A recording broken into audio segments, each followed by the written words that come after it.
আমাদের সাধ্যমতো আমরা কিছু একটা করতে চাই, সেই সুযোগ আসলে সবসময় পাই না।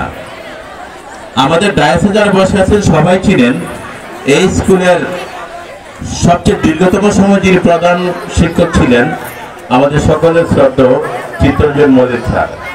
আমরা গত 15-20 দিন আগে জানতে পারি স্যার কলকাতাতে অবস্থান করতেছেন এবং দুরারোগ্য কঠিন রোগে উনি ভুগতেছেন। অর্থের অভাবে কিংবা সাহসের অভাবে উনি নিজেকে অনেকটা দুর্বল ভেবেছেন। সেই খবর আমাদের কাছে আসার পরই আমরা প্রাক্তন ছাত্র কল্যাণ পরিষদের একটা মেসেঞ্জার গ্রুপ, হোয়াটসঅ্যাপ গ্রুপ ছিল, সেখানে আমরা আহ্বান জানিয়েছিলাম যে আমাদের সকলের প্রাণের মানুষ, জগৎপুর স্কুলের সবচেয়ে দীর্ঘতম সময় যিনি প্রধান শিক্ষক ছিলেন, বিশেষ করে আমাদের অনেকেরই শিক্ষাগুরু উনি আমরা থাকতে চিকিৎসার অভাবে উনি ধুকে ধুকে মারা যাবে, সেটা হতে দেওয়া যাবে না।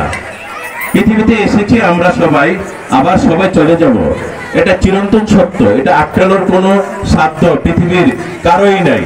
তবুও মানুষ কিন্তু বেঁচে থাকার জন্য সর্বোচ্চ চেষ্টা করে।